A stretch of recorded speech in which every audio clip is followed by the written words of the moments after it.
तो देखो ये है, ये तो हमारा अलाइनमेंट है, ठीक है ना। अलाइनमेंट के सारे शॉर्टकट लिख रखे हैं। अलाइनमेंट में ऑटो अलाइन होते हैं, हमारे नंबर और वर्ड ऑटो अलाइन होते हैं।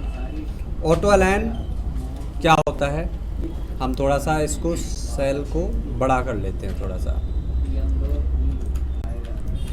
एक ये सेल हमने बड़ा कर लिया और यहाँ पर मैं ऑटो अलाइन लगाता हूँ। ऑटो अलाइन अपने आप ही लगता है। हम टेक्स्ट टाइप करते हैं, हमने लिखा मनोज, ठीक है। मनोज लिखते ही ये देखो कहाँ पर जा रहा है, ये जा रहा है कहाँ पर, नीचे सेल में। नीचे सेल में नहीं है, सेल इसी सेल में है, लेकिन ये कहाँ पर है, लेफ़्ट डाउन में है, लेफ़्ट डाउन में है। अलाइनमेंट हमेशा 2 लगती हैं एक्सेल में।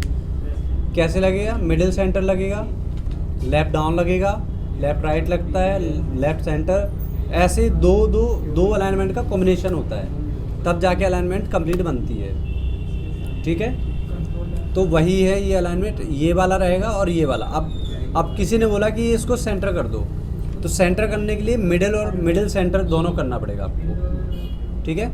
तो पहले हम इसको मिडिल करते हैं और फिर सेंटर कर देते हैं, तो आ जाएगा ये सेंटर में। कोई कहता है इसको राइट अलाइन करो, तो राइट अलाइन करने के लिए राइट वाला हम क्लिक करेंगे, लेकिन ये मिडिल में है, राइट मिडिल। कोई कहेगा कि नीचे आ रहा है, नीचे आना चाहिए या फिर ऊपर जाना चाहिए, तो हम उसी के अकॉर्डिंगली यहाँ पर अलाइनमेंट चूज़ करेंगे। 2 रहेगी साथ में, 2 रहेंगी, ऊपर वाला अलग रहेगा, ये वाला अलग रहेगा। अगर इन दोनों को हम नहीं क्लिक करते हैं तो ये ऑटोमेटिकली यहाँ पर रहेगा हमारा डाउन मतलब बॉटम लाइन रहेगा और प्लस लेफ्ट लाइन रहेगा अपने आप ही। हाँ, क्या रहेगा लेफ्ट लाइन और बॉटम लाइन, टेक्स्ट हमारा। नंबर हमेशा राइट लाइन होता है, राइट बॉटम हमेशा। हम यहाँ पर मैंने नंबर टाइप कर दिया 1 2 3, सॉरी, हमने नंबर टाइप किया 1 2 3, एंटर किया तो ये हमारा राइट डाउन में पहुँच गया। क्लियर है राहुल, समझ में आ रहा है तो मैं भी ओके है अंकित। चलो ठीक है, आगे चल के हम ये समझते हैं ये क्या है। ये हमारा डिक्रीज इंडेंट हो गया और ये इंक्रीज इंडेंट हो गया। इनका काम क्या होता है, मान लो हमारा टेक्स्ट है मोहिनी है, अब ये हमारा यहाँ पर है, हम थोड़ा सा और बढ़ा लेते हैं। अगर इसको हम सेंटर में करते हैं तो सेंटर में क्या होगा, इसका यहाँ पर आएगी। अब हमारा सीनियर ये बोलता है कि हमें सेंटर में भी नहीं करना है और लेफ़्ट में नहीं करना है, हमें सेंटर और लेफ़्ट के बीच में रखना है, यहाँ पर रखना है, यानी कि यहाँ पर रखना है। तो यहाँ पर रखने के लिए हमें क्या करना पड़ेगा, इंडेंट से हमें अपना जो टेक्स्ट है वो खिसकाना पड़ेगा थोड़ा सा। तो पहले तो हम इसको, ये अलाइनमेंट हमने जो भी कर रखी है उसको हटा देते हैं। अब हमारा सीनियर बोलता है कि यहाँ पर आना चाहिए, यहाँ पर लाने के लिए हमें इंडेंट को इंक्रीज़ करना है। अब देखो, अगर सेंटर करते तो यहाँ पर आता और लेफ़्ट करते तो यहाँ जाता, राइट करते तो यहाँ जाता, लेकिन यहाँ नहीं आता। तो यहाँ पे हमने क्या किया, इंडेंट का यूज़ किया। हमारा सीनियर कह रहा है ज़्यादा आगे हो गया, थोड़ा पीछे करो, इंडेंट को डिक्रीज़ कर देना है आपको। क्लियर है राहुल, अंकित आपको भी? आगे चलें, ठीक है। अब आगे में क्या आ रहा है, ये आ रहा है टेक्स्ट ओरिएंटेशन, इसको बोलते हैं ओरिएंटेशन। यहाँ पर बहुत सारे टेक्स्ट के स्टाइल दिए गए हैं। अब इसको हम हटा देते हैं, ठीक है।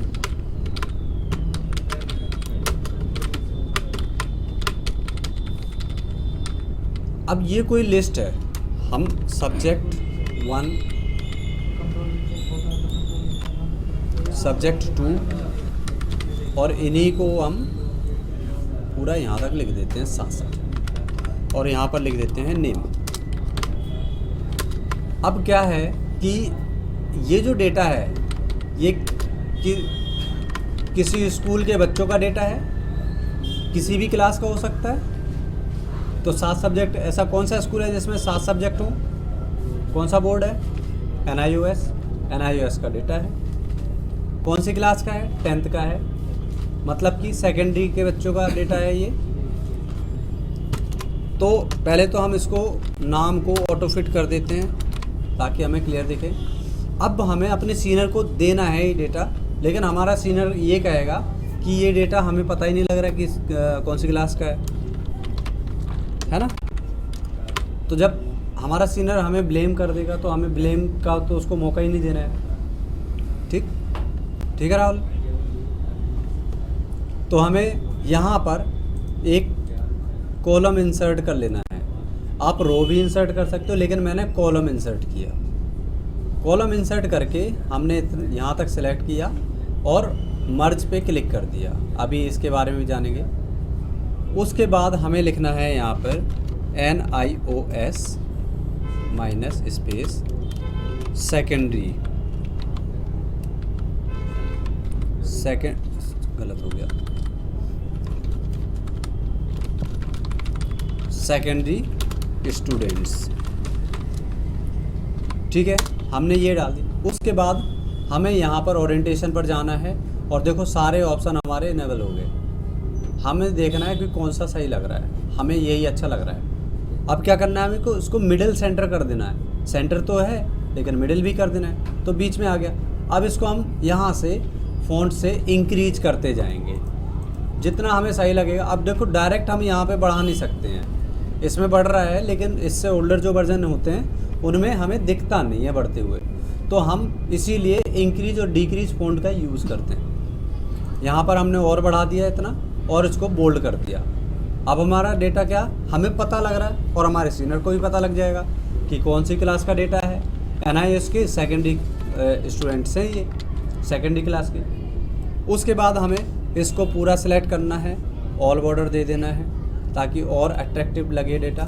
इसको हमें बोल्ड कर देना है और इसको भी बोल्ड कर देना है। बोल्ड का शॉर्टकट क्या है राहुल बताओ? Ctrl+B। ठीक है, क्लियर है, ये भी समझ में आ गया। नेक्स्ट चलते हैं यहाँ पर रैप टेक्स्ट। रैप टेक्स्ट का तो यूज़ पता ही है। कोई भी बड़ा नाम है हमारे पास इतना बड़ा कोई नाम है, हम चाहते हैं कि एक ही सेल में रहे, ना तो हम इसको मर्ज करें और ना ही सेल का जो चौड़ाई है वो भी ना बढ़ाएं।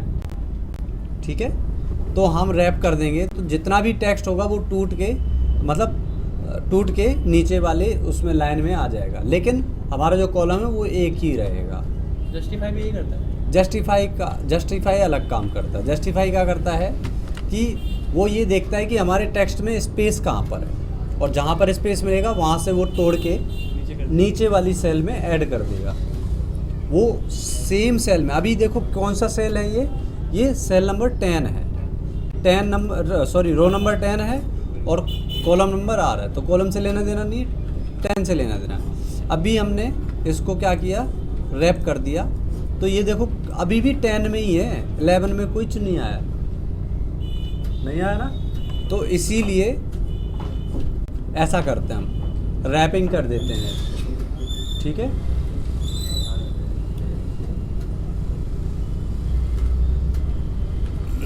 करो। उसके बाद अभी रैप टेक्स्ट समझ में आ गया। उसके बाद आता है merge and center. Merge and center, across merge, merge cell और अनमर्ज सेल। अब देखो यहाँ पर थोड़ा एग्जांपल ले लेते हैं। ये मैं सिलेक्ट कर रहा हूँ और मैं फॉर्मेटिंग दे रहा हूँ। ये फॉर्मेटिंग कैसे दे रहा हूँ मैं, F4 दबा करके। ठीक है, हाँ। अब देखो यहाँ पर अभी लिखना नहीं है, मैं लिखवा दूँगा, मैं लिखवा दूँगा। यहाँ पर हमने सिलेक्ट किया एक, और यहाँ पर हम मर्ज एंड सेंटर पे क्लिक करते हैं। मर्ज एंड सेंटर पे क्लिक किया, सारे सेल्स का एक सेल बन गया। यहाँ पर जाते हैं, यहाँ पर हमने अक्रॉस मर्ज का काम किया। यहाँ पर जाते हैं, यहाँ पर हमने मर्ज सेल्स का काम किया। अब देखो तीनों में फ़र्क क्या है। इसमें तो रो वाइज मर्ज हो रहा है, डेटा हो रहा है ना रो वाइज, ये सारे सेल को रो वाइज मर्ज कर दे रहा है। मर्ज एंड सेंटर का और इसका मर्ज का सिमिलर लग रहा है आप लोगों को, एक ही लग रहा है ना, कोई डिफरेंट राहुल नहीं है। मैं बता रहा हूँ डिफरेंट क्या है। इसमें देखो ये सेंटर में अलाइन हो गया, मर्ज एंड सेंटर करेंगे तो सेंटर अलाइनमेंट हो जाती है, मर्ज करेंगे तो सेंटर अलाइन नहीं होता है हमारा, नहीं हो रहा ना यहाँ पर। इसमें देखो यहाँ पर दिख रहा है हमें हो रहा है, फ़र्क समझ में आया। अच्छा उसके बाद चौथा ऑप्शन क्या है, अनमर्ज करने का, अनमर्ज कर लो, चाहे तो हम अनमर्ज यहाँ से डायरेक्ट कर सकते हैं, ठीक है। ये मर्ज सेंटर ही है ना कि जो लिखा है हमने उसमें, तो मर्ज सेंटर पे अपने आप ही आ जाएगा, और हाँ। जो मर्ज वाला है वो सेंटर पे नहीं आएगा, वो वही हाँ रहेगा। मर्ज वाला सिर्फ जो भी अलाइनमेंट होगा वही रहेगा, लेकिन मर्ज एंड सेंटर में कोई भी अलाइनमेंट होगा उसको सेंटर में अलाइन कर देगा। आगे समझ में, ओके क्लियर है।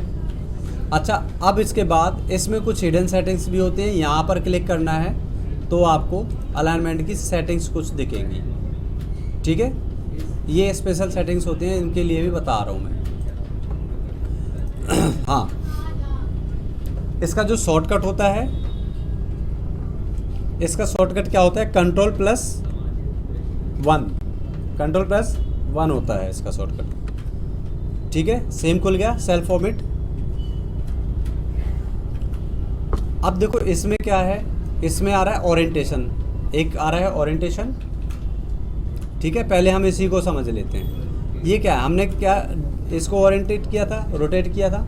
अगर हम इसको थोड़ा सा बड़ा कर देते हैं, हमने इतना बड़ा कर दिया, अब मैं इसका थोड़ा सा इसको ऐसे घुमाऊंगा तो थोड़ा अट्रैक्टिव हो जाएगा हमारा डेटा। हम क्या करते हैं, यहीं पर जाएंगे, हम कंट्रोल प्लस 1 करेंगे, उसके बाद इसको हम रोटेट कर देंगे ऐसे।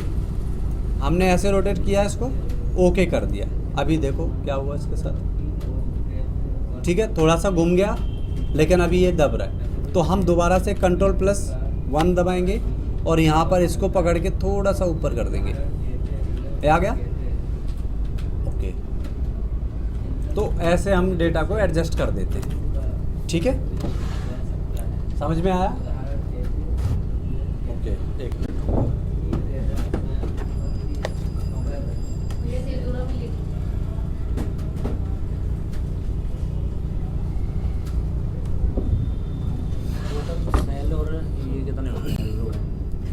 वो बाद में बताता हूँ मैं।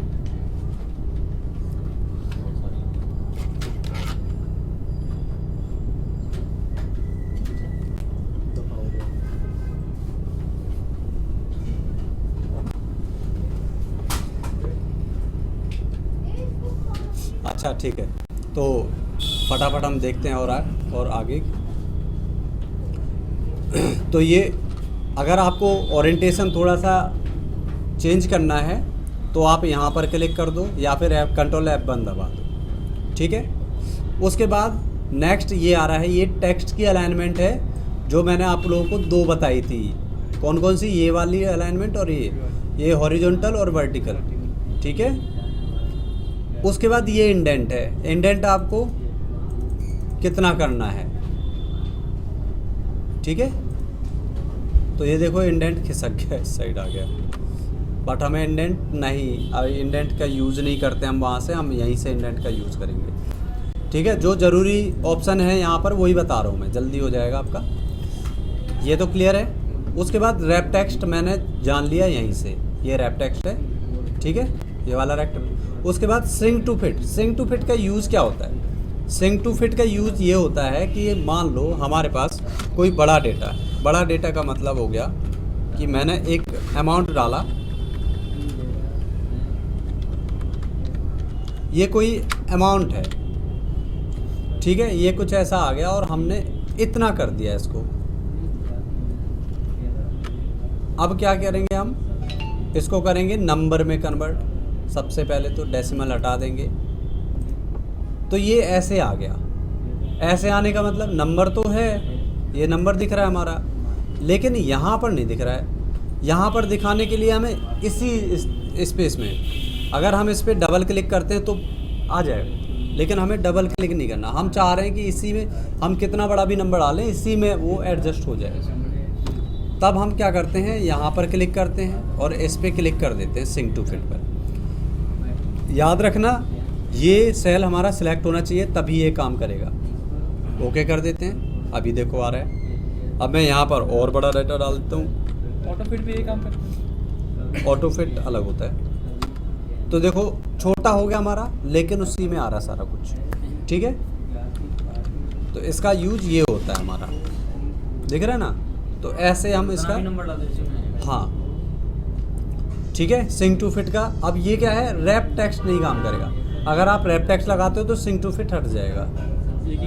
एक ही काम करेगा, दोनों में से कोई भी यूज़ कर लो आप, ठीक है। उसके बाद मर्ज सेल तो पता ही है, मर्ज का यूज कर चुके हो आप यहाँ से। तो ये सिंक टू फिट आपको यूज करना है यहाँ से, ठीक है। आ गया समझ में रहा? मैंने हम कितना बार डेटा डाले, अगर सिंक टू फिट कर दिया हमने तो वो ले उसी में लेगा, चाहे कितना ही छोटा कर दे वो। हाँ उसी में लेगा, ठीक है। तो इसको हमने हटा दिया, ओके कर दिया, तो ये ऐसे आ जाएगा। चलो इसको और बड़ा कर लेते हैं हम। अब देखते हैं एक लास्ट ऑप्शन क्या कर रहा है ये।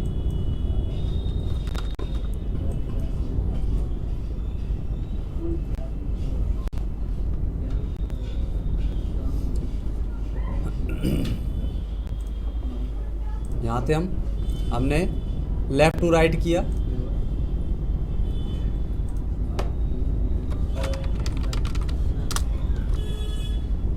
ठीक है। ये हमारा जो टेक्स्ट है वो लेफ्ट से राइट ही आ रहा है। अभी नेक्स्ट करते हैं, राइट टू लेफ्ट करते हैं, तो भी कुछ नहीं हो रहा है। तो ये समझ में आया ये क्या कर क्या रहा है ये? आपने कहा था नंबर हमेशा राइट में रहता है और जो टेक्स्ट होता है हमेशा लेफ्ट में रहता है। अगर नहीं करें कुछ चेंजेस, देख लो, दोबारा देख लो, लेफ्ट टू राइट कुछ चेंज हो नहीं रहा है वैसे इससे, है ना। चेंज होता है लेफ्ट टू राइट। अब यहाँ पर राइट टू लेफ्ट कर देते हैं एक बार।